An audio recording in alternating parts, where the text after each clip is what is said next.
Opa, tudo bom? Eu tenho uma pergunta pra você. Você gosta de violência? Provavelmente gosta, afinal é da natureza humana. Então vamos nós dois juntos retornar ao macaco. E existem poucos universos tão absurdamente violentos, tão gritantemente absurdos quanto Warhammer, que na verdade não é só um universo, são três, mas a gente vai entrar agora. A série Warhammer é um universo multimídia de mais de 40 anos, com todo tipo de enredo em todo tipo de plataforma. Jogos, filmes, livros, séries de streaming, mas podemos dividir basicamente em duas grandes categorias. Homem grande, arma maior, atira em aliens feios, sempre muito bem-vindo. E o tipo 2 envolve uma longa meditação sobre a futilidade da bondade em frente a um universo frio e a desumanização causada pela constante exposição à violência, de forma que mesmo a promessa da imortalidade é maculada pelas consequências da vida. O fato dessa meditação filosófica toda vir de Azar Barog, o esfolador de crianças, não deve diminuir a qualidade da filosofia, embora frequentemente ela faça. Então, toda vez que nós formos falar de Warhammer, eu vou dividir em duas grandes categorias: Homem Grande Arma ou Livro de Esfolar Crianças. Os universos que eu citei anteriormente são Fantasy, o primeiro, onde humanos e elfos e dragões e homens lagarto e homens que na verdade são mais do que homens, mas menos do que homens, e homens que são na verdade ratos que na verdade não existem, e zumbis e diferentes tipos de zumbis, e vampiros que controlam zumbis, todos coexistem no mesmo grande planeta que não é o planeta Terra, e lá eles participam de guerras, provavelmente usando martelos. E aí a GW, a empresa que custodia todo esse universo, lançou o Warhammer 40.000, que na verdade é o Warhammer Fantasy no espaço, e depois ficou bem diferente, mas começaram muito parecidos um com o outro. Você tem os humanos aqui, os elfos ali, na verdade você não tem os zumbis, e os homens-ratos aqui definitivamente não existem, ao invés de majoritariamente não existem. Mas você tem uma cópia que foi aos poucos se diferenciando do original, e esse sim se passa no futuro da Terra, 40.000 anos no futuro, por isso o Warhammer 40.000, ou 40k, ou 40k. E aí você tem o mais polêmico dos três, Warhammer Age of Sigmar, ou a Era de Sigmar, que foi quando a Games Workshop, ou James Workshop, caso você esteja se sentindo particularmente nervoso com eles, resolveu que era hora de fazer o fim do Warhammer Fantasy, o fim dos tempos. Tudo explodiu, retcon, meu Deus! E todo mundo odiou pra cacete. E o primeiro jogo veio esquisito, bugado, com uma lore muito bizarra, e agora tá melhorando, agora não tá tão ruim assim. Nota, tão ruim assim não quer dizer que esteja bom, ainda mais se a gente comparar com o Warhammer Fantasy, mas quer dizer que tá bem melhor do que tava quando começou.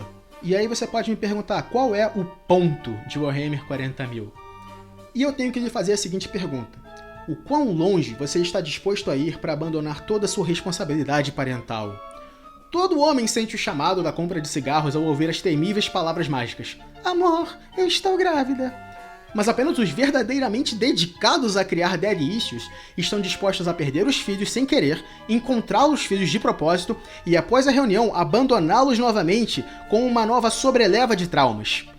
É preciso ser mais do que um homem para alcançar tal nível de escrotice. E a gente vai falar dele, exatamente ele, João Espaço e seus fuzileiros espaciais. Esse homem-deus irresponsável e excessivamente capilarizado é o imperador deus da humanidade.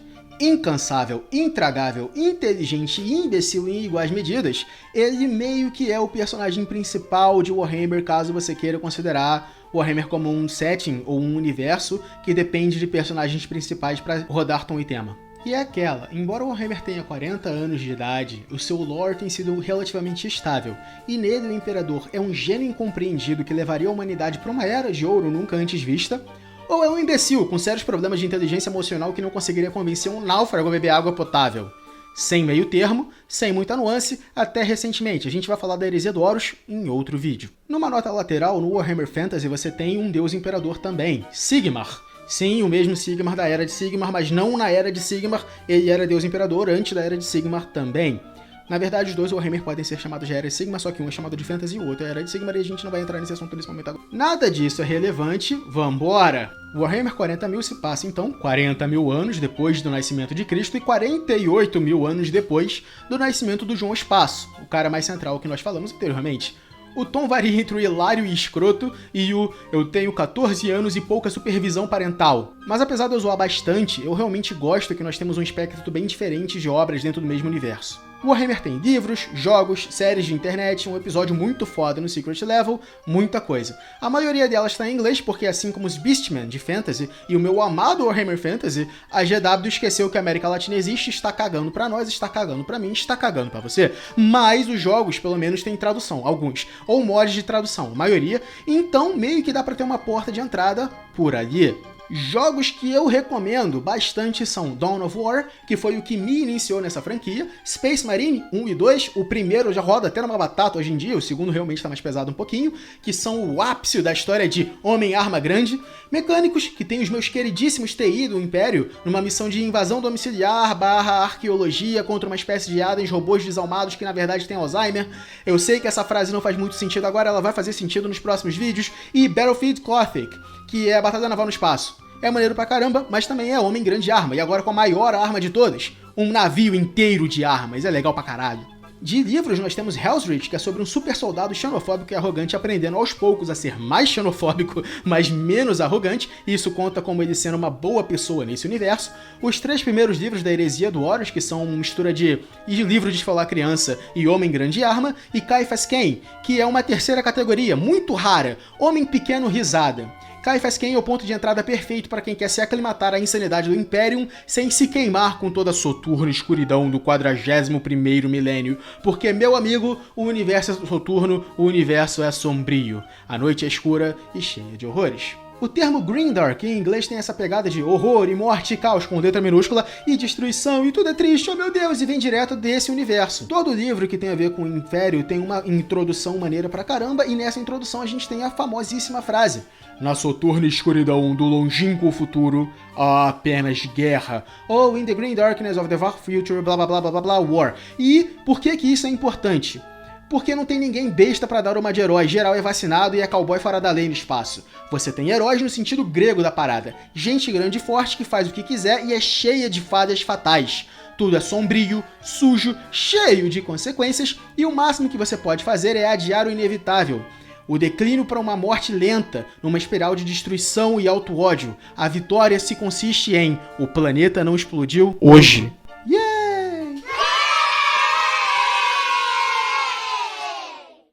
Isso é maravilhoso pra demais. A humanidade é supersticiosa, xenofóbica, suja, com quinquilhões de homens e mulheres trabalhando plantões de 12, 15 horas em fábricas que não têm regulação alguma para alimentar a feroz e voraz máquina de guerra do Imperium. Tecnologia e mágica não são muito diferentes uma da outra para a pessoa comum. Tecnopárocos, ou seja, padres da tecnologia, garantem que a maioria dos homens não saiba como usar o mais básico dos equipamentos, a não ser na parte que cabe justamente a função deles. Avanço tecnológico é fortemente regulado e inovação rima com heresia. Sabe o que acontece com alguém que inventa algo novo? Moderador, tira o moleque desse grupo agora! O Adeptos Mecânicos é o braço tecnológico do Imperium, tem um monopólio brutal de tudo que é chip, cabo, silício ou programa, uma mistura de Amazon, Anatel e Microsoft, vinda direta do inferno para assombrar a população com uma qualidade de emprego que faria os vitorianos da Revolução Industrial parecerem um paraíso do proletário. O Imperium do Homem é todo o pesadelo libertário posto em um só. Ele é feito para ser intencionalmente vago em ideologia. É comunista para quem não gosta de comunista, fascista para quem é contra fascista, feudalista para quem presta atenção no fato dele ser uma coalizão de pedaços semi-independentes nominalmente fidelizados a um senhor central e, embora eles sejam praticamente livres. É o Rio para quem é de Minas, São Paulo para quem é do Rio e Minas para quem é de São Paulo. Mas apesar dele ser bem dísparo, ele tem uma constante, que é o fanatismo religioso, o zelo para purgar da galáxia tudo que não é puramente humano e a extrema falta de bom senso em arquitetura, design e táticas. A Sagrada Inquisição, surgida de todo estereótipo iluminista de como era a Idade Medieval, é responsável por ser juiz, júri e executor e suprema instância de crimes que você talvez nem saiba que tenha cometido. E eles acham que você é culpado? Amigo!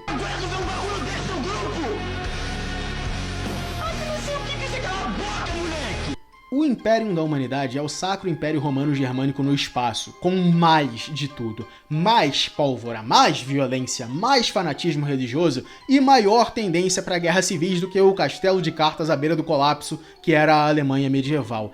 A única coisa que mantém o Imperium semi-unificado é o fato dele ter bastante inimigo externo para poder lidar. o Imperium meio que se vê lutando contra as forças do caos, que são basicamente invasões demoníacas, super soldados com problemas de abandono parental, vai ser uma constante neste universo, seitas e cultos estilo Lovecraft, mas com o racismo sendo apenas contra aliens e não contra tudo. E, é claro, tem aliens, Necrons, Eldar, Tau, Orcs e mais. Mas a GW não liga pra eles, e estatisticamente a maioria dos jogadores não liga pra eles, mas tudo que eu queria pra mim é uma esposa Drukhari e Tsundere, e nada dessas palavras está na Bíblia, e você talvez não saiba o que uma ou duas dessas palavras signifiquem.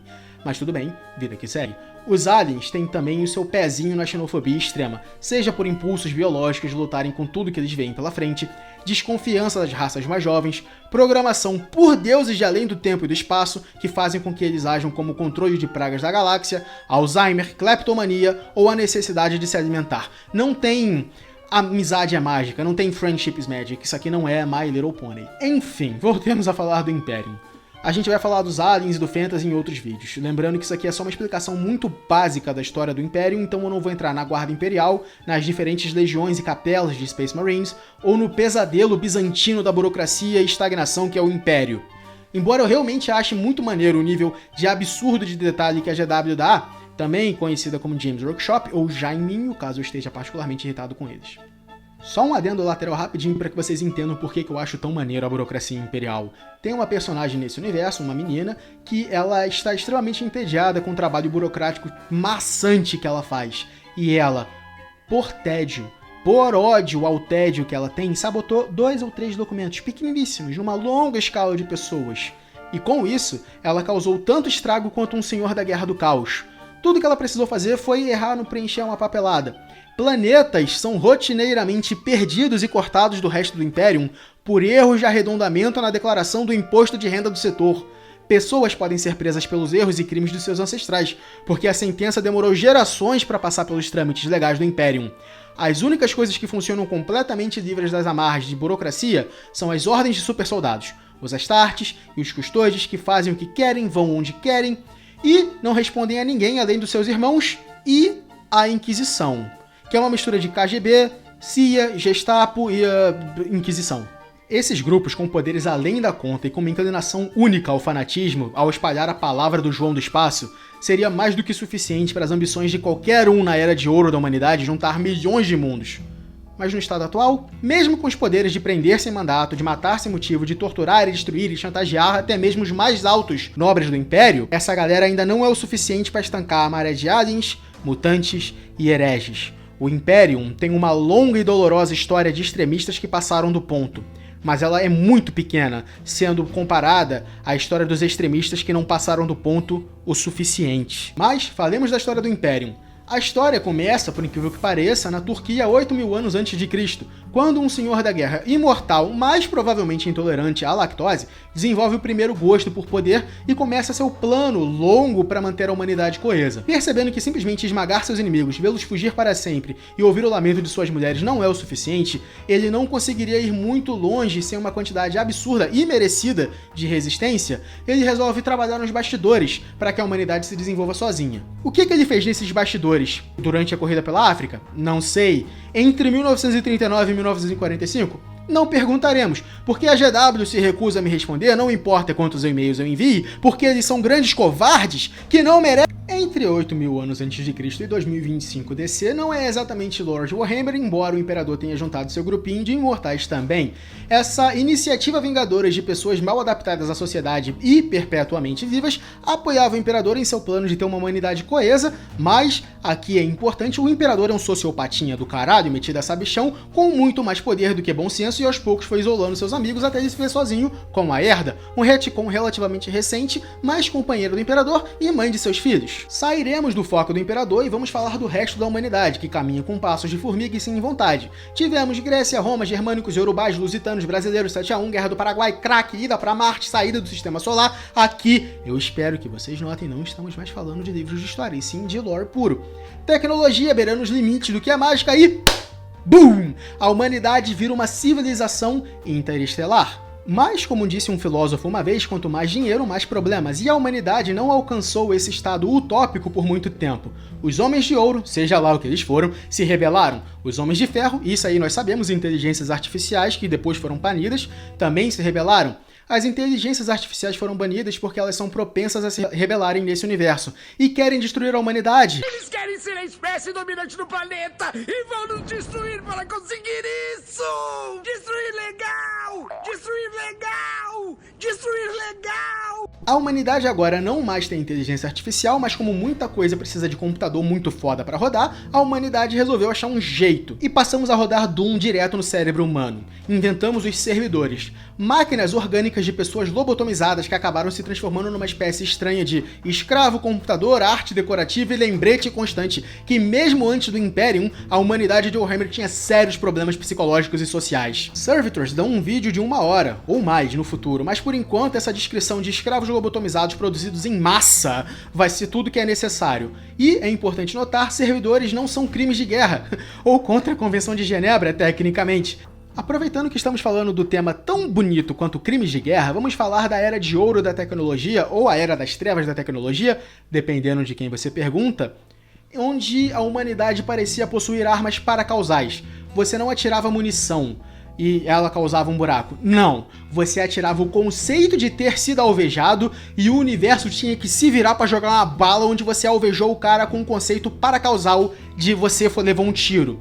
É a epítome da frase do Lampião: se Deus quisesse que o cabra permanecesse vivo, eu teria errado o tiro. Só que feito com tecnologia ao invés de milagres. E a humanidade precisava agir assim porque a galáxia era escura e cheia de horrores.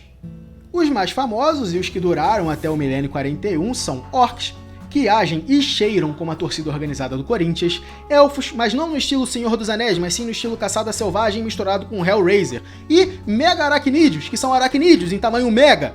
Ainda assim, a humanidade seguia feliz, verdadeiramente, pardinhas, tomboy, porradeira pra todo mundo, garotas góticas rabudas, twinks, twunks, hunks e ursões.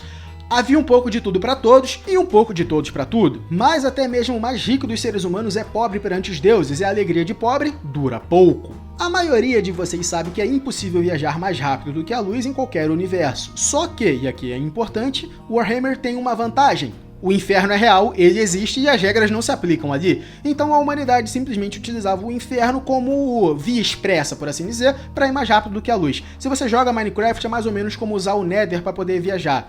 Um passo no Nether são 3 ou 4 passos no terreno superior, e assim você consegue cobrir maiores distâncias com menores esforços. Não precisa fazer sentido, mano, só precisa fazer lógica dentro do universo, tá ligado? Ignora e vai. Esse mar de emoções, essa via expressa que a humanidade utilizava, é a Warp. E eu preciso que vocês entendam, a Warp é uma mistura de oceano ativamente malévolo com um controle emocional de uma adolescente de família desestruturada e possuía entre 3 e 4 super satanás monomaníacos, dependendo da era em que você está viajando. A Warp corrompe, caso você não tome precauções adequadas, e não te garante nenhum tipo de consistência em chegada e saída. Ela é um pesadelo logístico para um império maior do que 4 estrelas, e o império da humanidade tem consideravelmente mais do que 4 estrelas, do mesmo jeito que um elefante é consideravelmente maior do que uma formiga. Nota lateral, eu sei que não tem nada a ver com a história, mas aquela Vera Farmiga, ela é muito bonita. Meu Deus do céu, eu falei formiga, veio aquela menina na cabeça. Mas tudo bem, a humanidade se adaptou, a humanidade está crescendo e ela seguia feliz. E a história piorou quando uns elfos esquisitos fizeram Satanás vindo lá do infinito. Agora geral tá preso sem a Warp, estão fodidos, é Slaanesh. E esse novo deus da Warp, Slaanesh, surge quando o Império Eldar, que estava acontecendo ao mesmo tempo que o Império da Humanidade estava na Época de Ouro, atingiu o seu clímax e fez com que a Warp virasse um turbilhão. Mundos inteiros se perderam, populações entraram em anarquia, Psykers, pessoas com poderes psíquicos, nasciam, cresciam e eram queimados vivos como bruxos na distante idade de 10 anos de idade por populações supersticiosas e medrosas, e a galáxia entrou no equivalente universal do período logo depois da queda de Roma. E aí você vai me perguntar, qual queda de Roma? Sei lá, escolhe qualquer uma. Aquela cidade caiu tantas vezes que é um milagre ela não ter caído nos últimos 3 anos fiscais. Falando na queda de Roma, o Imperium parece ser baseado nele justamente por esse motivo. Ou ele tá caindo, ou tá caído, ou tá sendo um problema absurdo para todos os vizinhos ao redor. Mas voltemos a falar do nascimento de Slaanesh e da longa noite.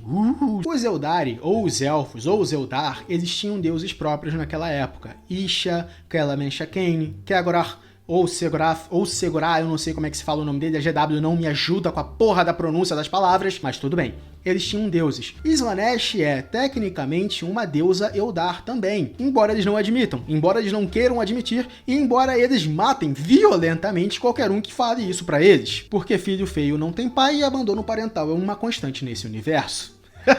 Enfim, Slaanesh nasceu do excesso das emoções despejadas na Warp que os Eldari criaram, e a gente vai falar disso num outro vídeo que provavelmente vai ficar restrito a maiores de 18 anos. E isso fez com que as viagens ficassem impossíveis do mesmo jeito que é muito difícil você navegar num mar muito revolto com um barquinho de madeira. E Psykers, que são as pessoas com a mutação que tornam elas muito mais sensíveis ao Warp, nascessem com muito mais frequência e, pior ainda, por estarem mais sujeitas ao Warp, ficassem com invasões demoníacas acontecendo o tempo todo, porque eles são basicamente portas abertas para o imaterial, ou a Warp, ou a dobra, ou o turbilhão, como quer que você queira chamar, mutantes em alta, a humanidade isolada, sozinha, triste e tudo mais, estava se virando aos poucos, alguns aliens invadiram, alguns aliens ajudavam, alguns aliens eram reeducados e reintegrados à porra do solo para virarem plantas por planetas particularmente xenofóbicos, mas tudo seguiu com os passos de formiga de sempre. Por 5.000 anos, a humanidade ficou isolada com o turbilhão após o nascimento de Slaanesh.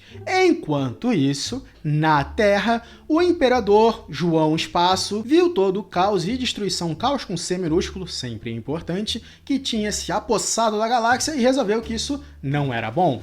A Terra também ficou isolada, perdida, fudida, triste, sozinha, porque ela dependia de insumos vindo de outros planetas que não podiam mais chegar por causa do turbilhão que estava acontecendo ao redor da galáxia. E foi aquela, né? Sem recursos, todo mundo caiu na porrada. Thunderdome, além da cúpula do trovão. Eu não tenho água suficiente pra mim, eu vou pegar a sua água. E se você ficar sem água, você pega do seu vizinho, pau no seu cu, não tem nada a ver com a sua vida. E aí, por causa disso, a Terra ficou dividida por vários tecnobárbaros, que tinham pleno uso da tecnologia, mas não sabiam tecnicamente como ela funcionava. Muito parecido ali comigo e o meu smartphone, mas com a capacidade de nivelar cidades, ao invés de simplesmente mandar textos inapropriados para GW e memes sem graças para os meus amigos.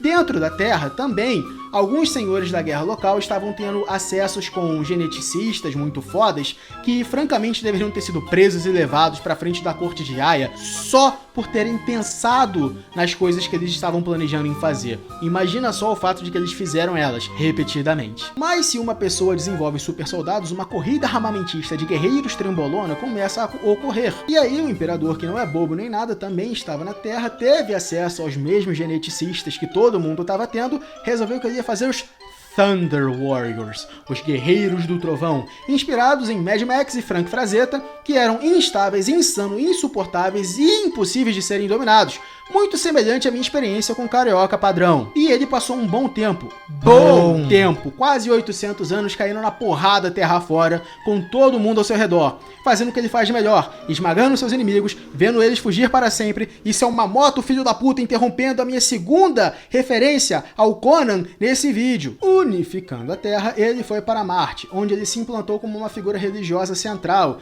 e, como hipócrita profissional, ao manipular o culto de Marte a ser pessoalmente sobre ele e impedir o Lorgar, o pobre padre pútrido, de adorar ele ao mesmo tempo. Falaremos do Lorgar mais pra frente. Falando em adoração, eu quero que conste nos autos: o Imperador é um filho da puta e ele é um hipócrita. Tem um pequeno texto, tem um conto, um short story chamado A Última Igreja, que é um dos poucos contos do Warhammer onde você realmente não tem tiro, não tem nada, é só um debate filosófico. Onde o Imperador é um ateísta Reddit Fedora Man, que odeia quando a avó dele fala deixa abençoe, meu filho. Mas o autor em si não é formado em filosofia, nem em teologia, nem nada parecido, então a gente dá um desconto. Mas qualquer ideia. Nos dias finais da unificação, o Imperador vai até um padre e se debate com ele para que ele convença esse padre a virar ateu. E ele não consegue, porque os argumentos do Imperador são bem bosta. Tipo, eu não tô dizendo que você não tem como não ter você não tem como você ter argumento. Ô, caralho, eu não vou entrar nesse assunto, é muita polêmica pro primeiro vídeo do canal. Nos dias finais da unificação, o Imperador solta o que se tornará o seu maior feito e o principal marcador de problemas para a humanidade no futuro: o projeto Astartes, cujo nome não faz referência à deusa Ishtar, mas a uma mulher, uma geneticista chamada Adara Astartes, de quem o Imperador roubou o dever de casa para montar os seus guerreiros hiperanabolizados. Com a Terra unificada, os Thunder Warriors, os supracitados guerreiros cariocas, mortos pelo Imperador, porque o Imperador é um filho da puta, o Imperador percebeu o que a maioria de vocês deve ter percebido também: a galáxia é grande, ela é muito grande, ela é grande e cheia de horrores. Então o Imperador precisava de generais, tenentes e pessoas que ele pudesse confiar, como ele, ele, mais uma vez, é um tremendo hipócrita, é um sociopatinha do caralho, ele não confiou em ninguém, muito menos em pessoas comuns. Mas aí ele manufaturou, note, manufaturou, não quer dizer que ele fez. Ele manufaturou 18, 20, 19, 18 filhos de propósito e um filho extra, sendo assim 19 filhos. Ele manufaturou porque ele acredita que pode maximizar a efetividade da startup dele, ou seja, o Imperium, se ele não transar com a própria esposa, ou seja, a Herda. Os 19 filhos foram espalhados o universo afora pela Herda, sua esposa, ou por um conjunto de portadores da palavra vindo do futuro, ou por um dos 19 filhos num ciclo de profecia autopropelida, ou por um plano inefável do Imperador para que ele conseguisse escrever errado por linhas certas, ou pelos deuses do caos. Ninguém...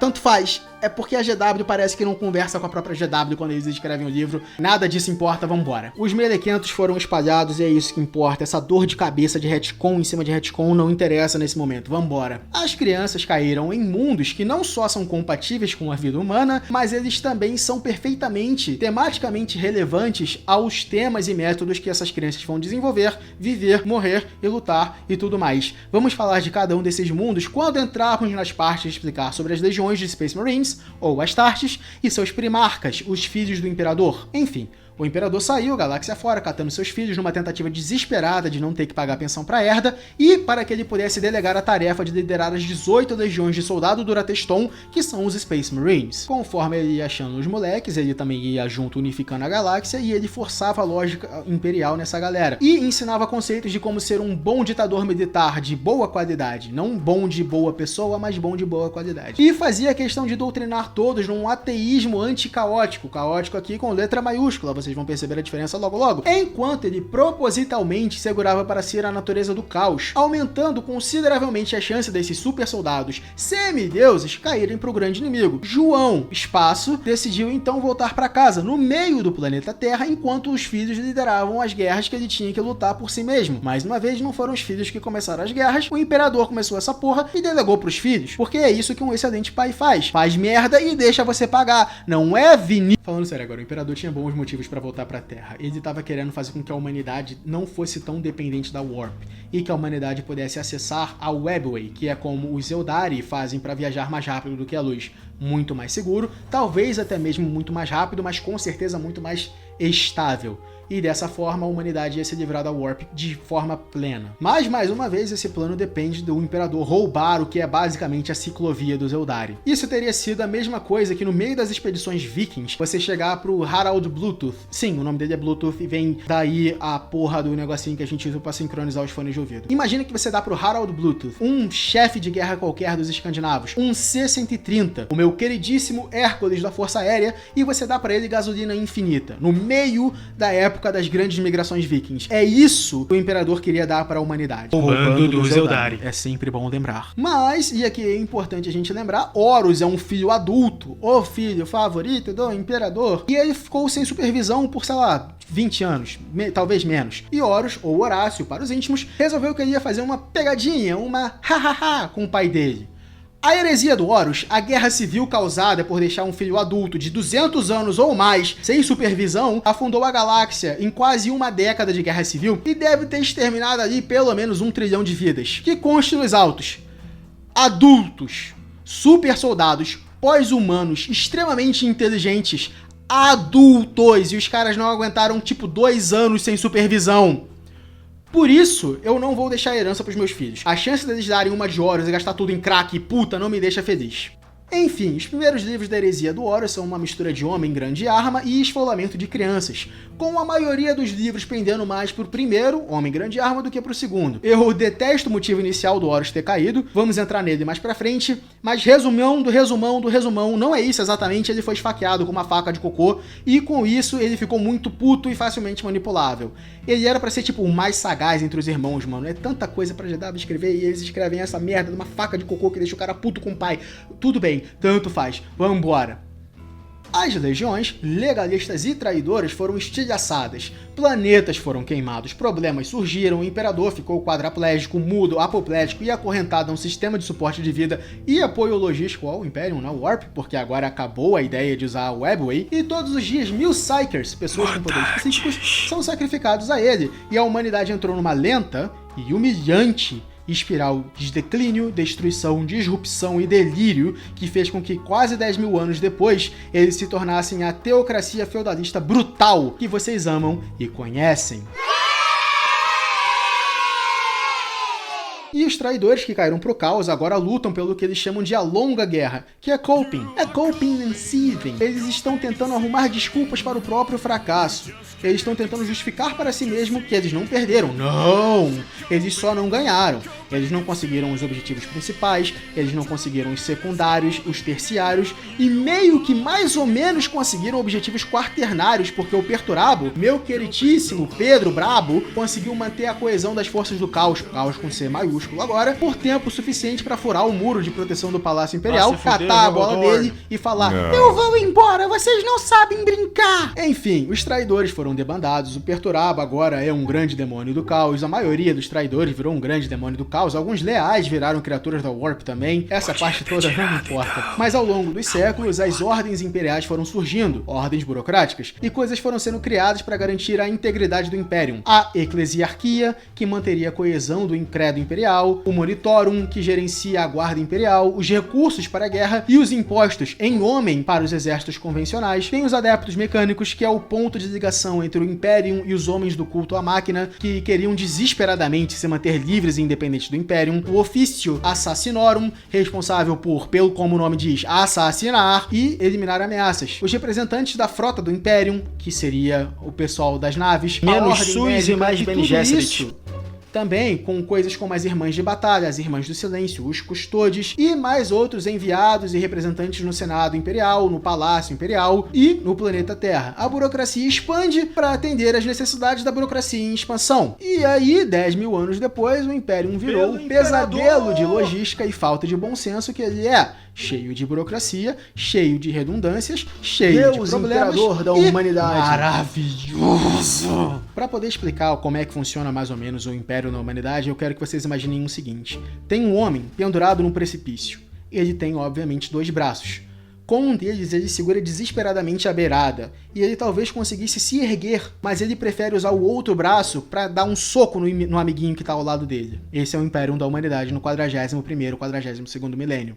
Para encerrar o vídeo, eu quero deixar vocês com a introdução de tipo 90% dos livros relacionados ao Império da Humanidade. É o 41º milênio. Por mais de 100 séculos, o Imperador permaneceu imóvel no trono dourado da Terra. Ele é o mestre da humanidade pela vontade dos deuses, e senhor de 1 milhão de mundos pelo poder de seus exércitos inesgotáveis. Ele é uma carcaça pútrida, contorcendo-se invisivelmente com o poder da Era das Trevas da tecnologia. Ele é o senhor carniçal do Império, por quem 1000 almas são sacrificadas todos os dias para que ele jamais morra verdadeiramente. No entanto, mesmo em seu estado sem vida, o Imperador mantém sua vigilância eterna. Poderosas frotas de batalha cruzam a névoa demoníaca da Warp, a única rota entre as estrelas distantes, guiadas pelo Astronomicon, a manifestação psíquica da vontade do Imperador. Exércitos colossais batalham em seu nome em mundos incontáveis. Os maiores dentre seus soldados são os Adeptos Astartes, os Space Marines, super guerreiros bioengenheirados. Seus companheiros de armas são legiões, a Guarda Imperial e as incontáveis forças de defesa planetária, a sempre vigilante Inquisição e os tecnopárocos do Adeptos Mecânicos, para citar apenas alguns. Mas mesmo com seus números incontáveis, eles mal são o suficiente para conter a ameaça sempre presente do alien, do herege, do mutante e pior. Ser um homem nesses tempos é ser apenas um entre incontáveis trilhões, é viver sob o regime mais cruel e sangrento imaginável. Essas são as histórias destes tempos. Esqueça o poder da tecnologia e da ciência, pois muito foi esquecido, jamais para ser reaprendido.